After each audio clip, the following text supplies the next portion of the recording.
ఈరోజు తెలంగాణ రాష్ట్రంలో ఒక ఉద్యమం వచ్చిందంటే చాలా సంతోషకరమైన విషయము. ఎందుకంటే స్వాతంత్రం వచ్చి 79 సంవత్సరాలు గడుస్తున్నా కూడా ఈరోజు బీసీలని గత ప్రభుత్వాలు అన్ని ప్రభుత్వాలు కూడా ఓట్లు మనతోటి వేయించుకుంటున్నారు, బీసీలతోటి సీట్లు మాత్రం వాళ్ళు గుంజుకుంటున్నారు. కాబట్టి తెలంగాణ రాష్ట్రంలో 2,50,00,000 మంది ఉన్న బీసీలు విద్యా, ఉద్యోగ, ఆర్థిక, సామాజిక, రాజకీయంగా ఇంకా వెనుకబాటుతనమే అణచివేతకే గురివైతున్నారు. కాబట్టి వాళ్ళ హక్కులను, వాళ్ళ రాజ్యాధికారాన్ని సాధించుకునే దిశగా అడుగులు వేసిన రోజే ఈరోజు సూర్యుడు ఉదయిస్తుందంటే అది ఆ కిరణాలు ఈరోజు బీసీ చైతన్యం కోసం ఈరోజు బీసీ బంద్ను పెట్టి మూకుమ్మడిగా అన్ని బీసీ సంఘాలు, అన్ని పార్టీలు ఈరోజు ఈ బంద్కు పిలుపునిచ్చి విజయవంతంగా చేసినందుకు ఈరోజు షాద్నగర్ తాలూకా ముద్రా సంఘం తరఫున మా అధ్యక్షులు మంగ వెంకటేశ్వర గారు,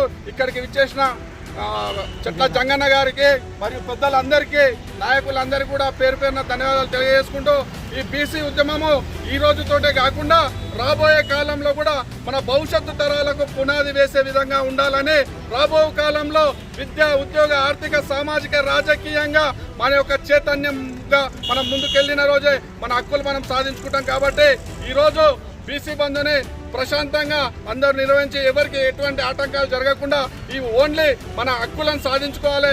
ఈరోజు ఈ ప్రభుత్వంలో 42% రిజర్వేషన్ కల్పించిన ప్రభుత్వంలో ఈరోజు నాయకులను నేను ఒకటే ప్రశ్నిస్తున్నా.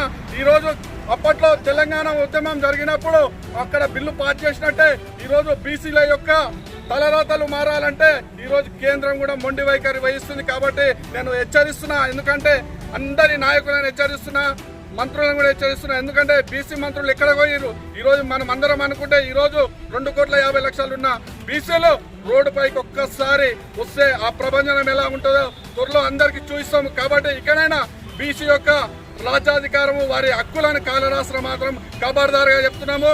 ఖచ్చితంగా ఈరోజు మా హక్కులను మేము సాధించుకునే దిశగా బీసీలు